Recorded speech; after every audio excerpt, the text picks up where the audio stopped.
Assalamualaikum warahmatullahi wabarakatuh. Nama saya Wahyu Trimarwono dengan NIM 221011607. Di sini saya akan mempresentasikan laporan hasil analisis pasar dan biaya produksi UMKM Warkop.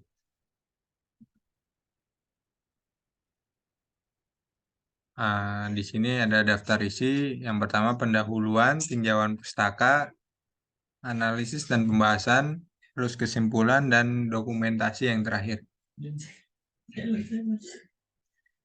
Yang pertama pendahuluan. Bagian latar belakang. UMKM adalah singkatan dari usaha mikro, kecil, dan menengah. Mereka merupakan sektor penting dalam perekonomian suatu negara. UMKM umumnya memiliki skala yang lebih kecil dan jumlah karyawan yang lebih sedikit dibandingkan dengan perusahaan besar. Latar belakang UMKM bermula dari perhatian terhadap pengembangan sektor ini sebagai pendorong pertumbuhan ekonomi dan penciptaan lapangan kerja. Lalu ada Tujuan penulis dalam melakukan penelitian ini untuk memenuhi tugas pada mata kuliah Ekonomi Mikro Islam yang diampu oleh dosen Bapak Muhammad Anwar Fatoni, LC MA, dan Ibu Tati Handayani, SE MM. Adapun tujuan lainnya yaitu untuk mendapatkan informasi lebih lanjut tentang UMKM dan biaya produksi dan rata-rata keuntungan, dan strategi penjualan agar penjualan tetap berlangsung pada jangka waktu yang panjang dan mendapat keuntungan yang diinginkan dengan modal yang telah dikeluarkan. Lalu ada tinjauan pustaka. Di sini Bastian, Bustami, dan Nurlela mendefinisikan bahwa biaya produksi adalah biaya yang digunakan dalam produksi yang terdiri dari bahan baku langsung, tenaga kerja langsung, dan overhead pabrik.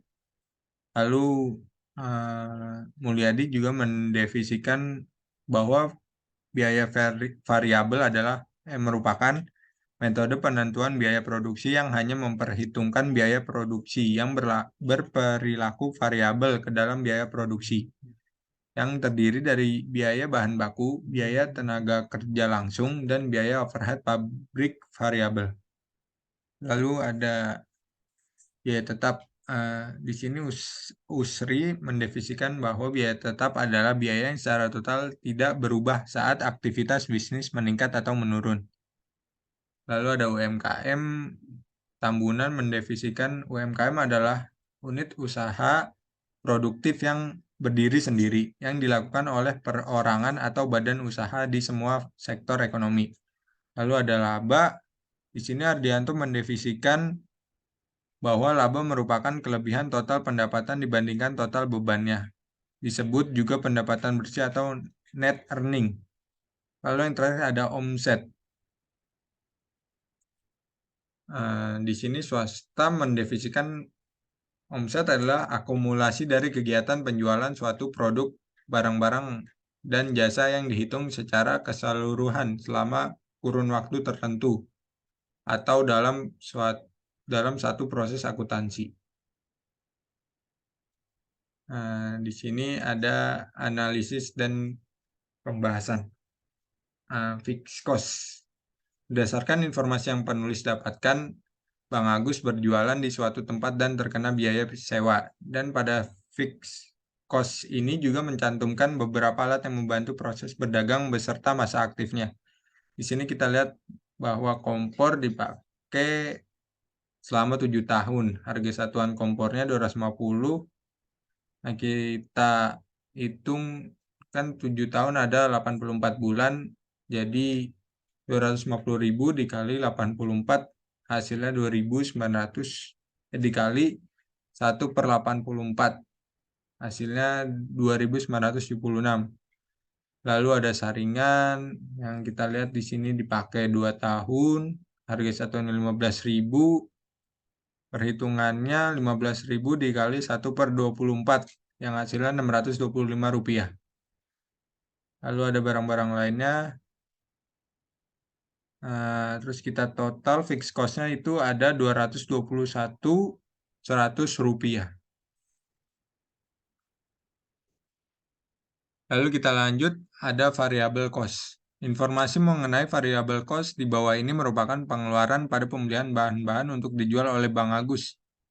Dan total dari variable cost ini penulis gunakan untuk menghitung biaya production cost yang dikeluarkan Bang Agus per bulannya. Di sini kita lihat ada bahan-bahan Indomie, roti, kopi, nutrisari, selai, dan telur.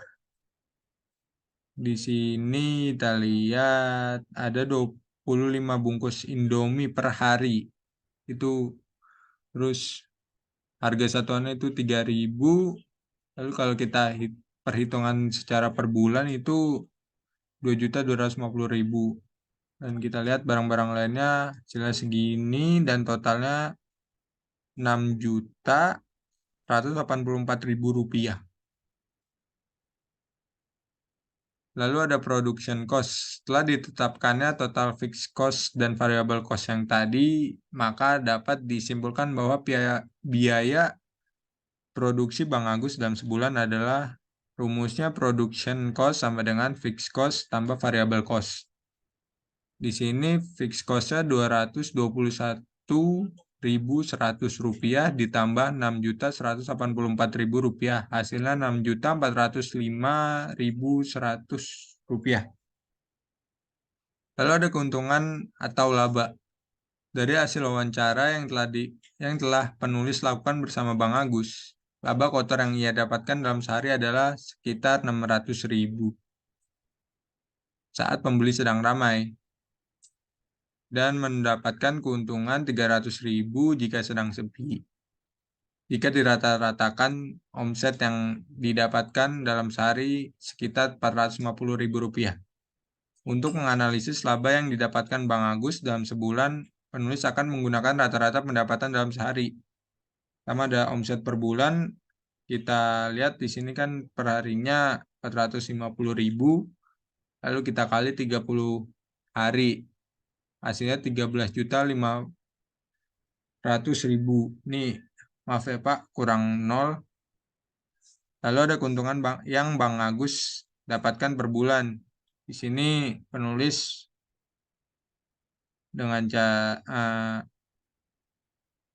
menghitung keuntungannya dengan cara 13.500.000 dikurang 6.405.100 yang hasilnya 7.940.900 rupiah. Nah, lalu ada kesimpulannya. Dari analisis penelitian di atas dapat disimpulkan bahwa strategi, lokasi, harga bahan, dan cuaca memberikan dampak yang sangat besar terhadap tingkat penjualan barang dan keuntungan yang didapatkan. Adapun jenis pasar dalam perdagangan warkop, ini salah nulis saya Pak, termasuk ke dalam pasar monopolistik. Jika dilihat dari keuntungan per bulan yang didapatkan oleh Bang Agus memang terlihat besar, tapi keuntungan ini bisa menjadi turun apabila sepi pelanggan. Misalnya kayak waktu itu kan COVID, Bang Agus sempat hampir mau nutup warkop saat saya wawancara. Lalu terakhir ada dokumentasi, ya ini saya saat wawancara dan saya foto bareng sama Bang Agus. Nih Bang Agus keren banget Pak. Terakhir terima kasih.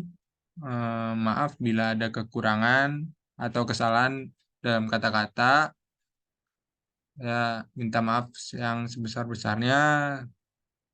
Terima kasih dan wassalamualaikum warahmatullahi wabarakatuh.